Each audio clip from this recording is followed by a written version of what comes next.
Well, good morning. Welcome to Rev Up. I'm Thomas Watson. I am a realtor, broker in charge of the Fort Mill Realty One Group Revolution office, and your instructor. For today's Rev Up session, Module 5, we're going to talk about the offer to purchase and contract.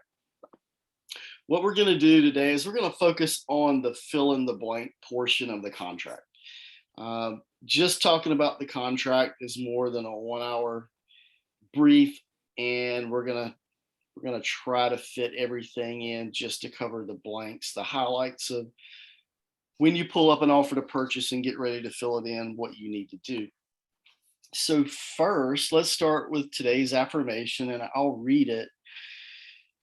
So the affirmation for today says, money flows to me freely and easily from expected and unexpected sources. I'll read it again. Money flows to me freely and easily from expected and unexpected sources.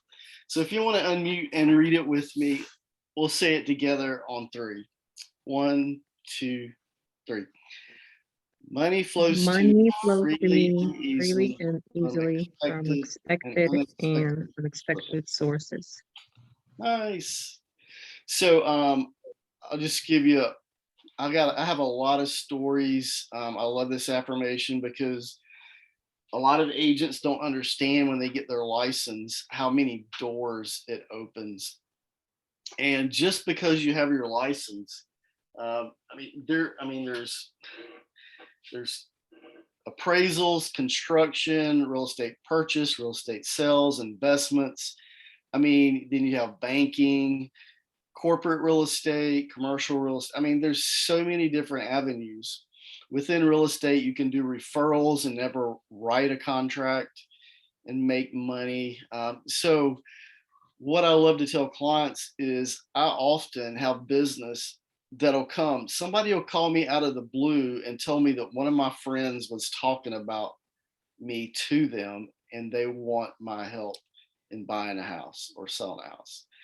It just happens. So the more you get your name out there, the more it's going to happen, and you're going to find that you're going to do business and make money without doing well. It's really not without doing marketing because you've already done the pre-work, but just expect the unexpected because it's going to come.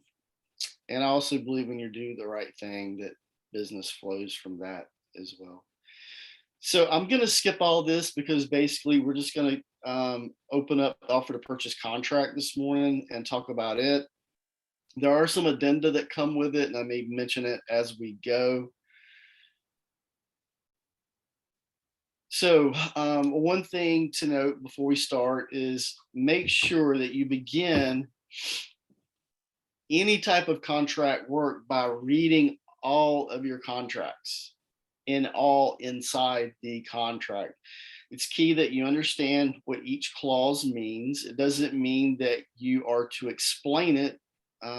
You're not an attorney, but it does require you to know what it means so that you can paraphrase it to your client. Your ability to explain the contract to your clients will give them confidence. If you're not confident about the contract, neither will they be confident. And we need to practice writing offers on a variety of property types, such as loan types, price ranges, etc. So I think as a mentee with our mentor program, agents will write a conventional contract, um, uh, what was it? Maybe a VA contract, an FHA contract. So it's just, you know, different nuances when you have the different contract types. And then we have contract with addenda. Yeah, and we'll talk about those as we go. And let's go ahead and talk about the one habit before we start the contract talk, just so we don't have to go back here when we finish the offer to purchase. But the one habit consists of daily 3 new calls. You're reaching out to build your database. You're going to call 3 new people. You're going to add those 3 people and get their permission to add them to your database. And then we're going to write 6 handwritten note cards, 3 to the 3 people you just added to your database, and 3 to 3 other people that need to be recontacted in your database. All right, that's all I have on the slideshow. Give me a second. Let me pull up document. Where did it go? That's not it. All right.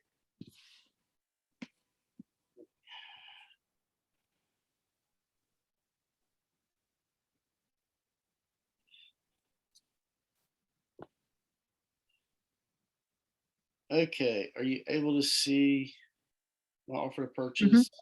Okay. All right, I'm gonna try. So let me see if I can do something while I'm talking here.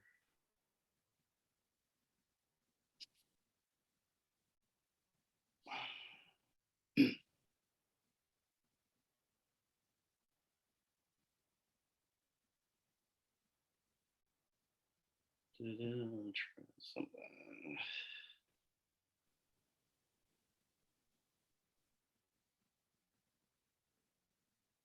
Well, that is not really what I do.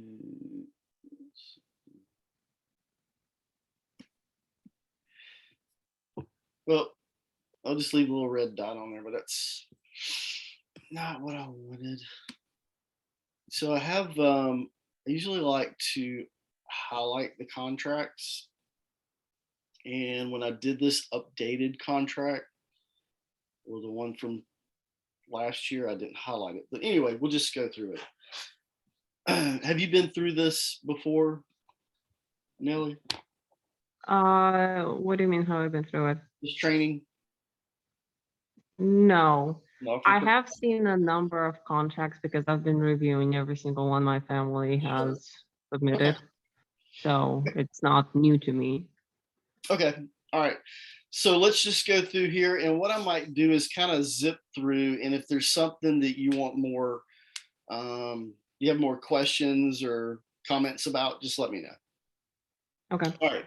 So the offer to purchasing contract is important. It is the contract by which everything will be treated with every person involved in the process of contract to close, which is the buyer, sellers, also the lender, the attorney or title agent, home inspect. Well, let's just get there.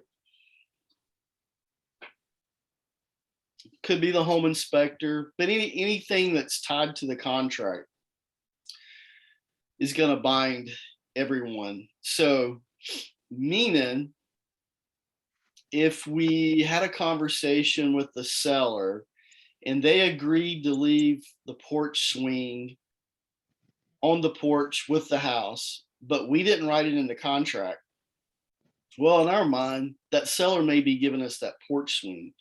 But in the attorney's mind, the lender, everybody else, it is not in the contract. It's not going to happen. So if that seller decides to, hey, I'm going to take my swing because I forgot grandma gave it to me, then sorry, you're out. So anything that is negotiated upon and decided upon needs to be in the contract. There are some other things that need to be filled out properly as well.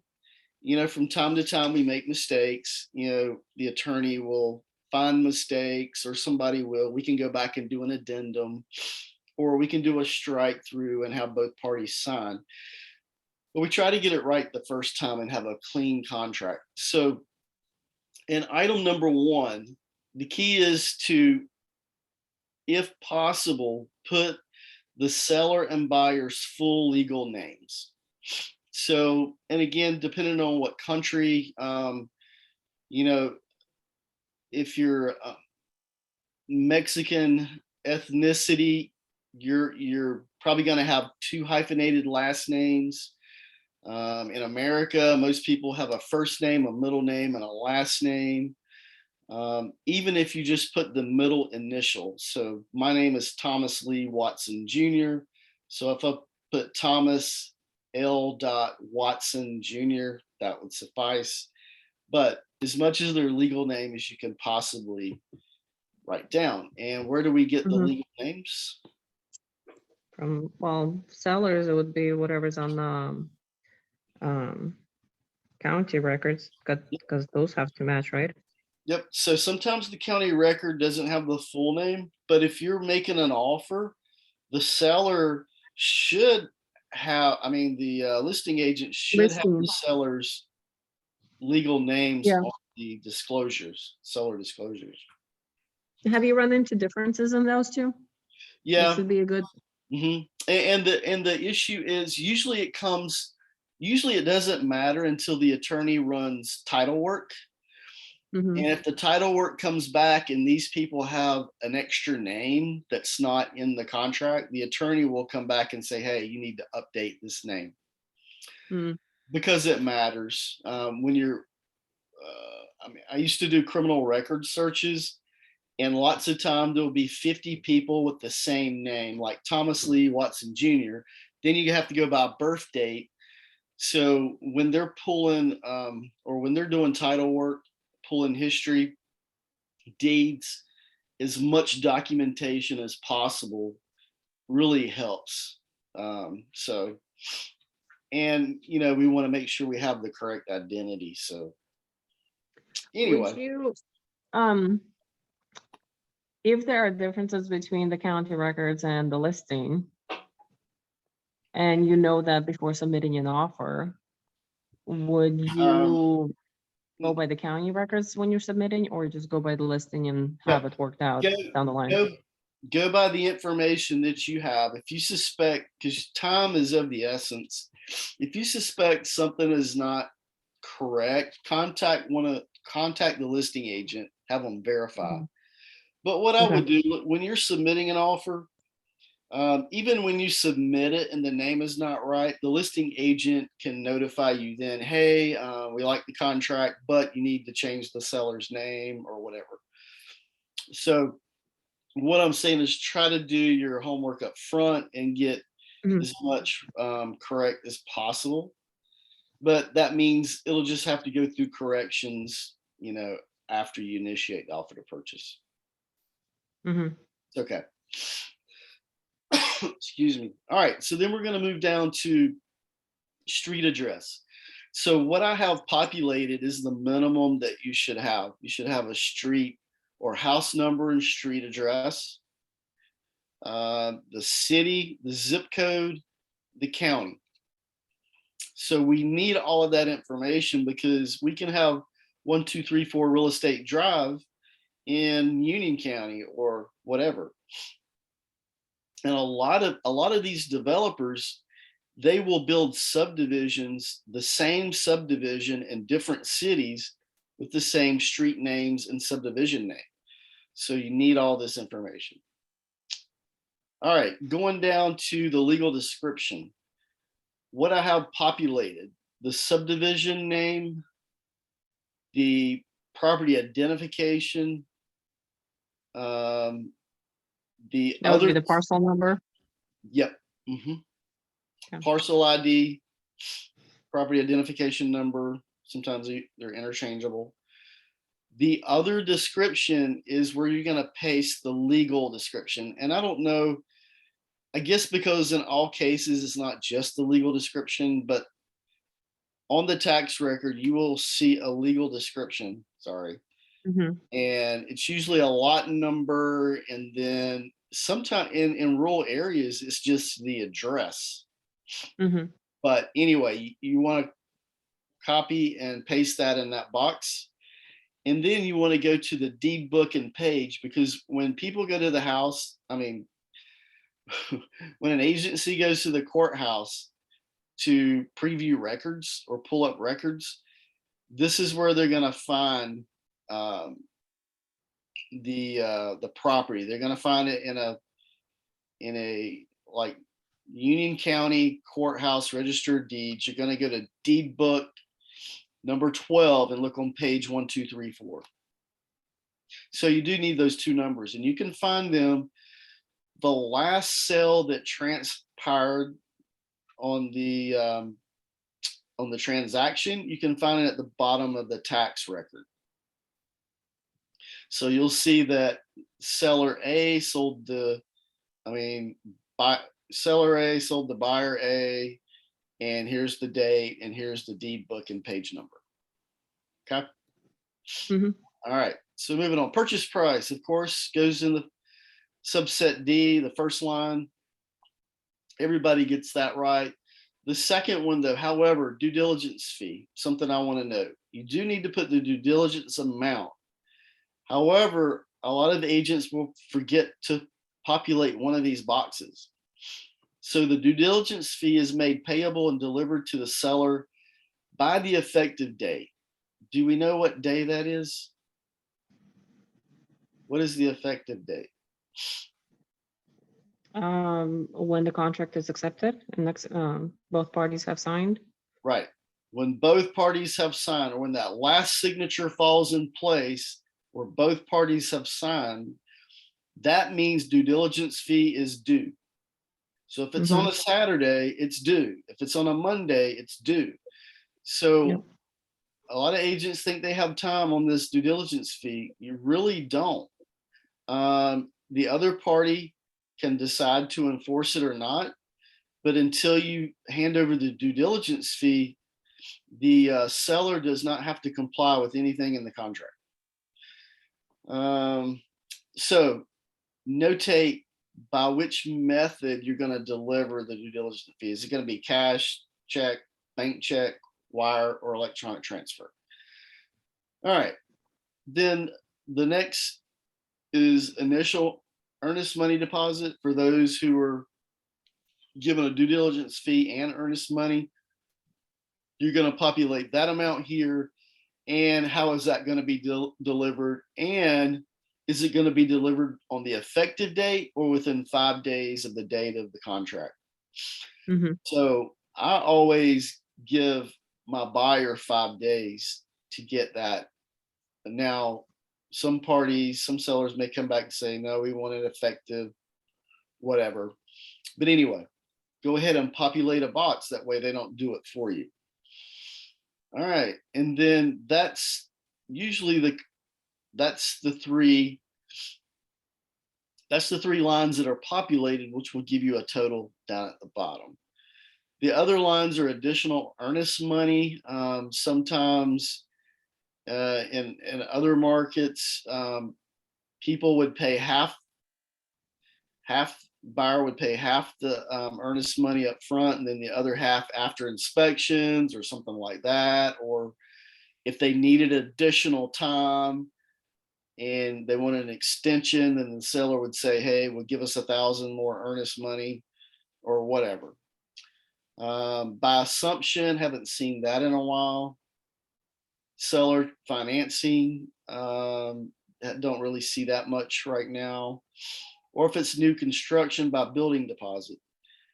However, if it is new construction, then we need the new construction addendum attached. Or you could just use the new construction offer to purchase, which would make more sense. All right, so that's page 1. Always get the buyers to initial down at the bottom. And let's go scroll on. So going to page 2, the next blank that we need to populate is the escrow agent. So is the escrow agent going to be an attorney or a title agency? Could be either one. So in North Carolina, we are an attorney-driven state. Even the title companies must work under an attorney to do business in North Carolina. Other states, like for example Nevada, you'll never see an attorney when you're doing a home closing. It's all title. California is the same way. So you'd have the title company name here. All right. South Carolina is attorney state as well, right? Yes. Okay. All right. So as always, whenever we see a blue box in a note, we just want to make sure we read it.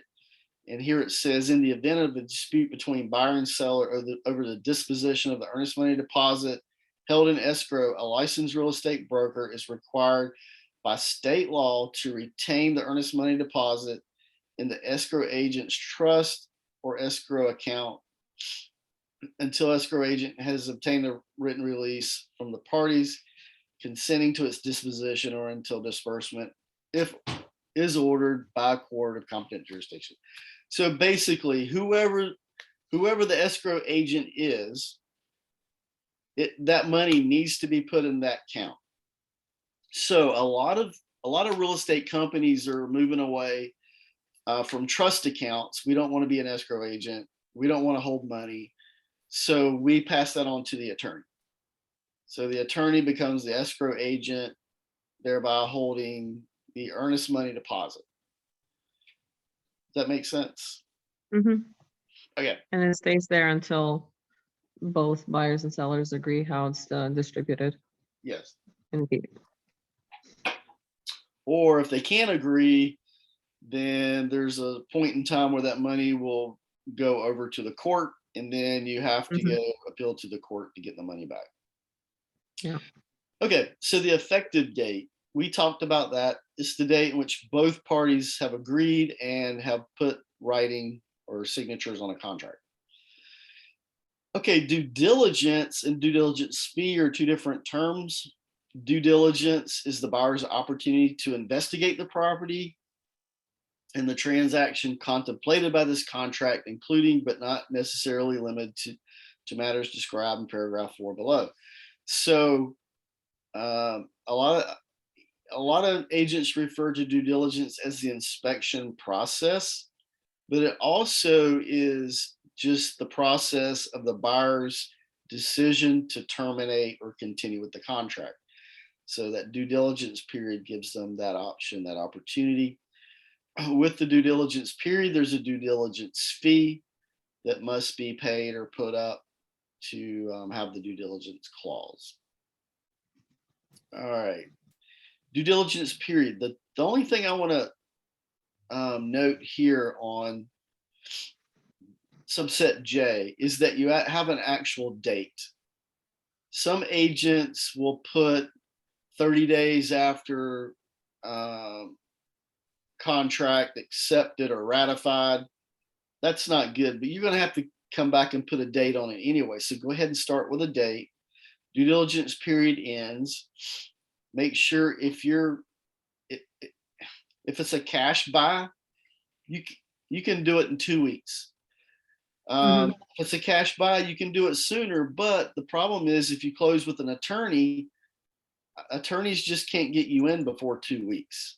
It might be longer. So Yeah. whatever date, you got to talk to the attorney if it's a cash buyer.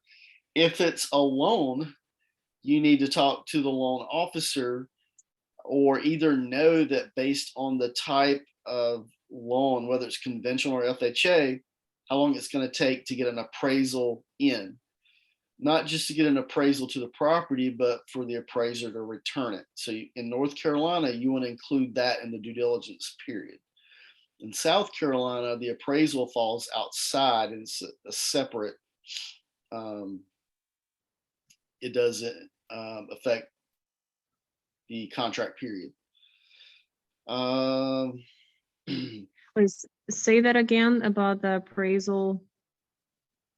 In North Carolina, the if you want to be able to back out of the contract because it does not appraise, the contract has, the due diligence has to include the appraisal time frame. Okay, so it all has to fall within the inspection period. On the South Carolina contract, the South Carolina contract's not contingent upon the appraisal. Now, I know they're going to have some changes in July, and I got to check and see if that's one of them, but I haven't heard that it is. Okay. So just remember, North Carolina, you want to include that appraisal period. So I automatically, if it's a loan, I automatically ask for 21 days, and most times I ask for 25 days. Then the settlement date is the date which you're going to go to closing. All right, let's move on. We're gonna go just to the areas. Okay, page 4. We're going to the areas that need to be populated.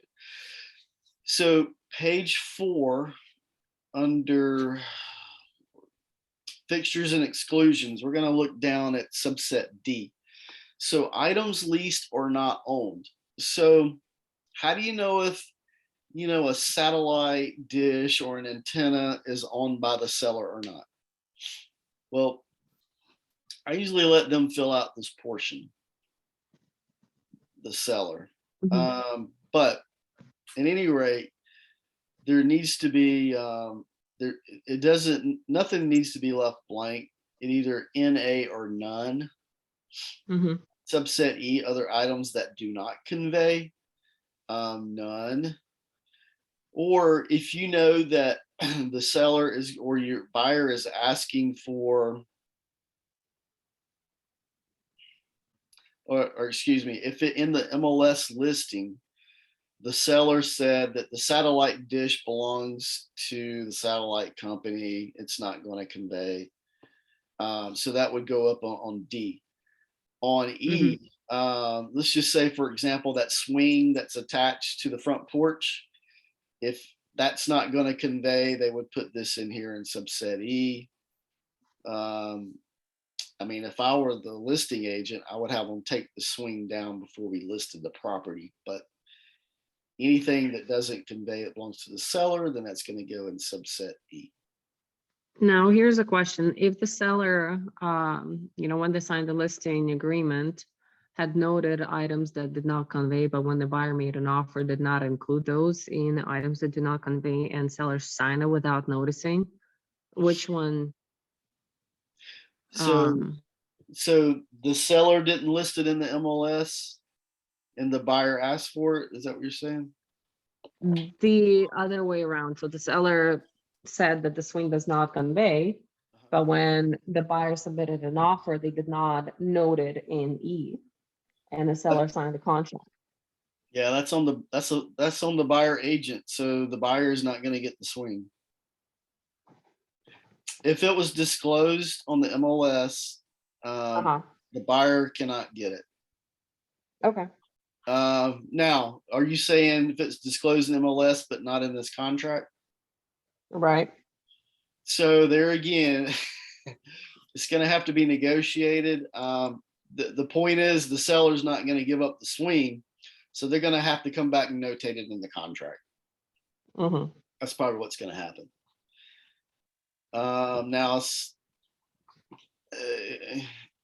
all of that stuff should be pre-negotiated, but in this market, it's hard to do that because you're just trying to get your offer out as soon as possible, right? I would say your buyer's just out of luck unless the sellers agree to add it.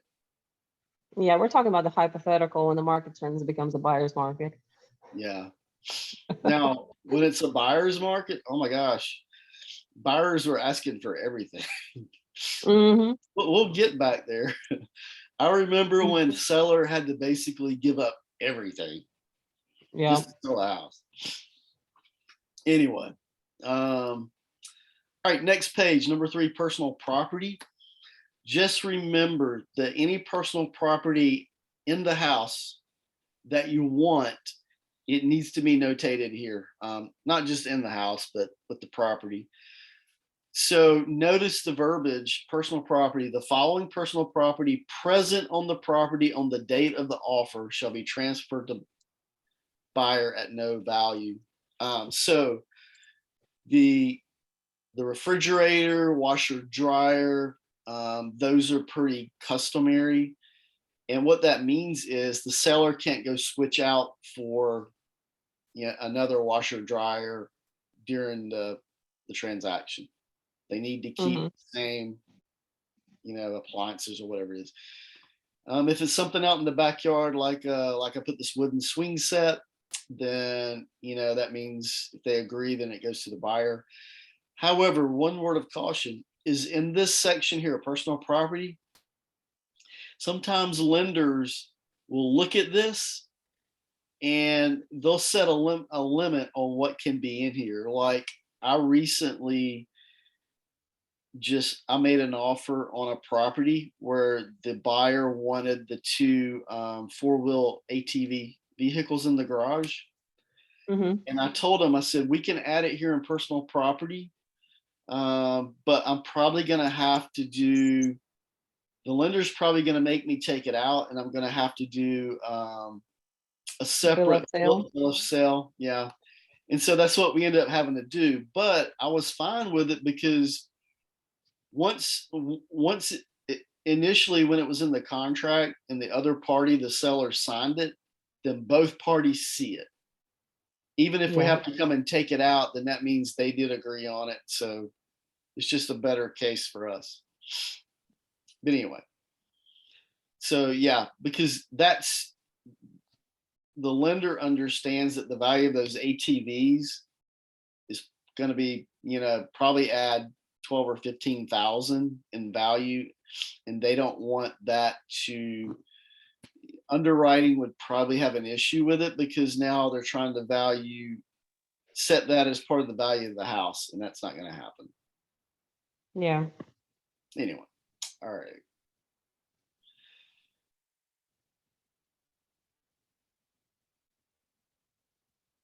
Okay, down on page 6, buyer representations.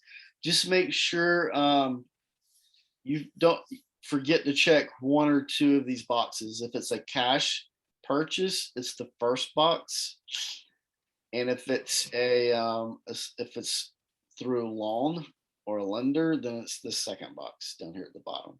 Sometimes it's easy to miss. Then the next page just talks about the first mortgage, the loan type, and you can check whether it's FHA, VA, whatever. And then what's the principal amount that they're borrowing? That needs to be in that blank here. If you know they're going to do a second mortgage, and that's not, that may be coming more into play later, but if there was, you would put that there. Now, the whole purpose of this is to disclose to the seller the terms of the loan that the buyer intends to use to purchase the property. And we know now that it's a material fact that if a client started with a VA loan and 2 weeks later they decided to convert to a conventional loan, you need to notify the seller because they have to agree because you're changing the loan type. So again, that's been ruled a material fact that could affect the sale of the house. So both parties have to agree. I remember when agents did that or clients did that arbitrarily. Sometimes a buyer would change a loan type 3 times during a transaction. Wow. Number one, it would cause the closing to be delayed, right? But that's not a good practice. Okay, so we're moving on down. Subset B, either check one or the other buyer does or does not have to sell or lease other real property to qualify for a new loan. This is important to the seller. And if that's the case, then there's additional boxes to check. Okay, so down at subset D is where we disclose how we were notified of the seller disclosures. So the residential property and owners association disclosure, we either received a signed copy and I've read it, or the buyer has not received a signed copy because the seller didn't make it available, or the third option, it's exempt from residential property disclosure because it's a foreclosure or whatever. Okay. So one of those boxes needs to be checked. And then subset E, it's the same boxes except for the mineral and oil gas rights disclosure. All right. Number 7, seller representations. This is another one that gets missed often. In the listing, in the listing or on the MLS, you'll see that the seller had to disclose how long they own the property. Mhm. Um, to me, I don't, this is all good to know, but for certain reasons, I guess this needs to be on the contract. But sometimes, as a buyer agent, if you don't explain it properly to your buyer, they think that they can, because they owned it for less than 1 year, they can offer less or something like that. That's not the case. It doesn't matter how long they own the property as to the purchase price and conditions. We know that, but some buyers don't understand what this means. Subset B, if the property was built prior to 1978, we have to attach the lead-based paint addendum and fill it out properly. Okay, so we know if we know the house was built after, we don't have to worry about this block. Number 8. Bottom of page 8, homeowner association and dues. At the top of page 9 is where you fill out, and in the minimum amount of information it should be here is the name of the property management association, what the dues are, and who is a contact person. Because the attorney is going to need that minimum information, or they can't complete, they can't get you to the closing table.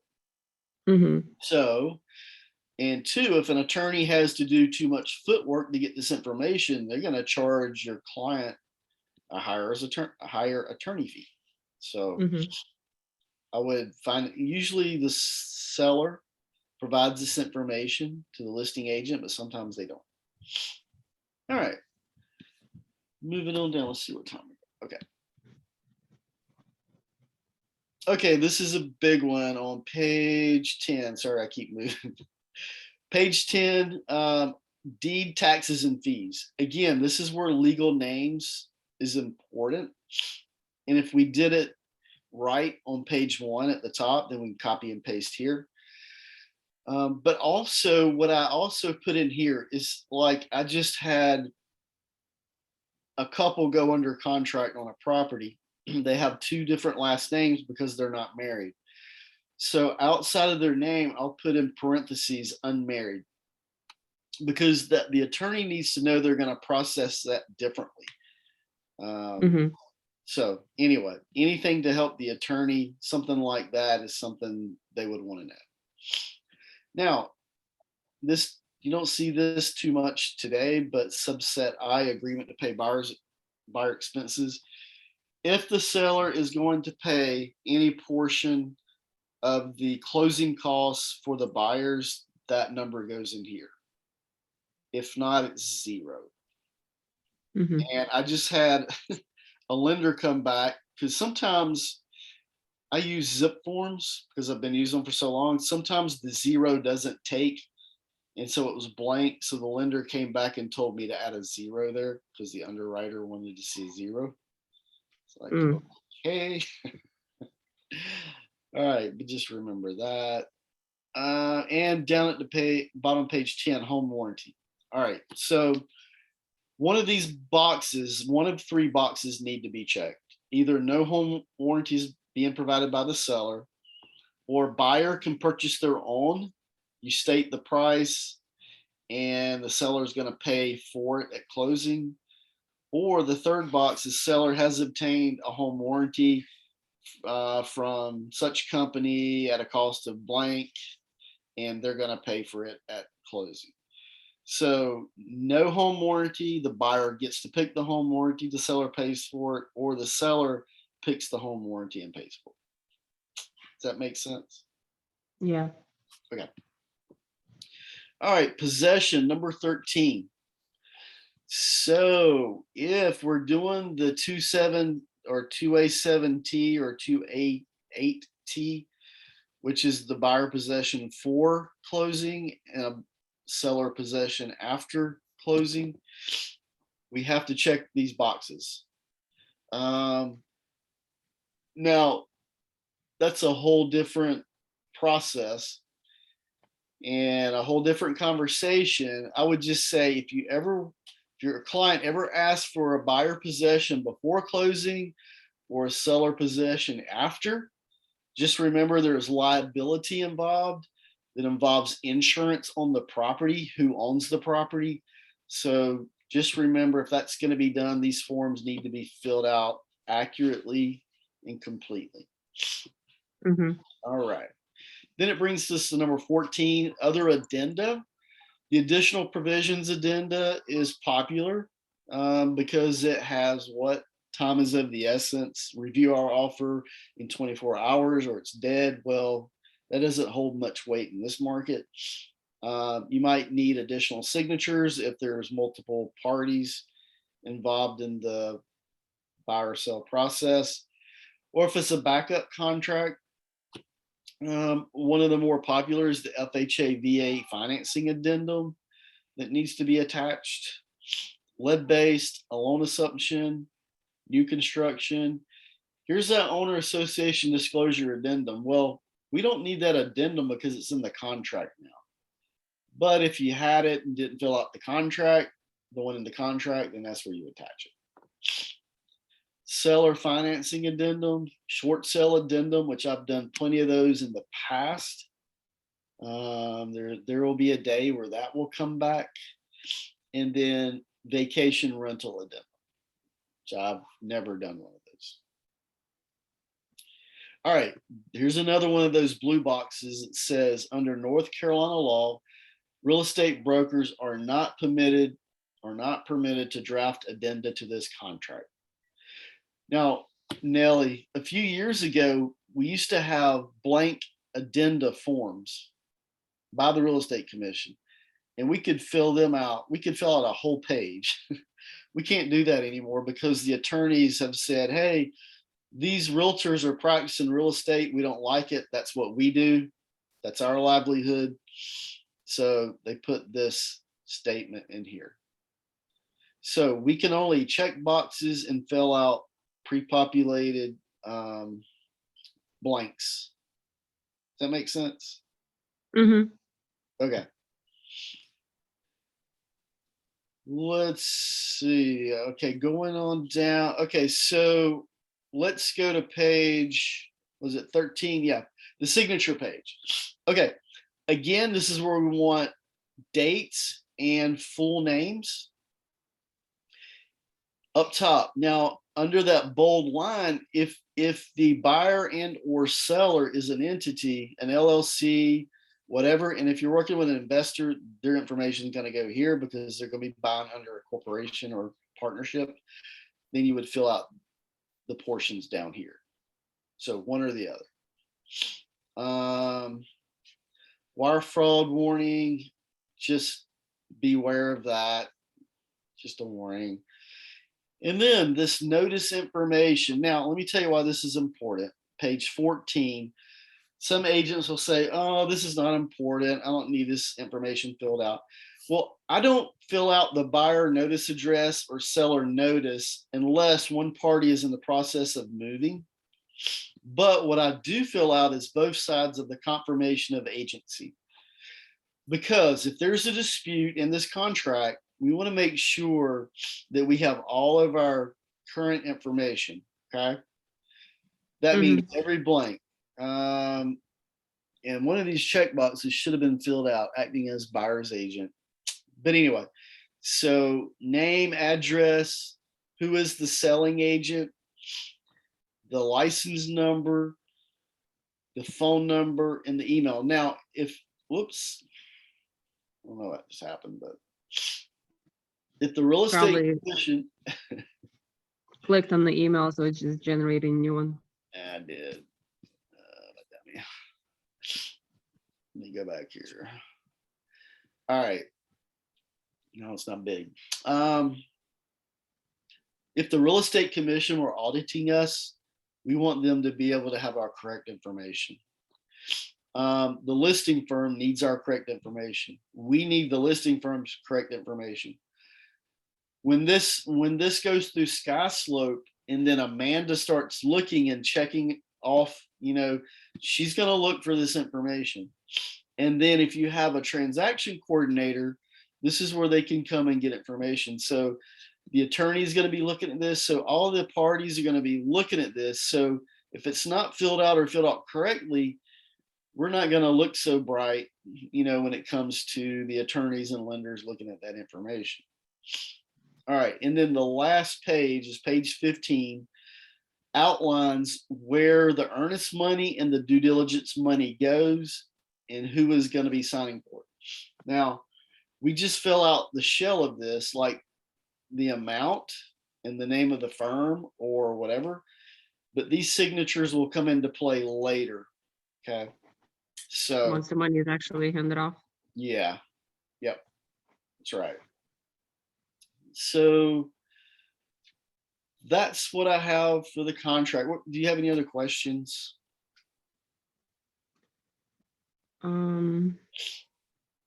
Not at the moment. And the reason why I say, have one of these pre-populated, because let's just say if you don't, I hope it's not this long, but just say it's two months down the road before you do an offer to purchase, you forget what goes in, or what I said about, this due diligence fee, which block, or when you have a Right. template to go by, it just really helps jog your memory. Mhm. So we won't do addendums today because we're going to cover some of those in later training. But if there's Okay. anything specifically you have a question about, just let me know. What's your position on the due diligence? And I don't know if you want to pause the recording for this question. Yep. Let me go ahead and end the recording. So that ends our session for module 5.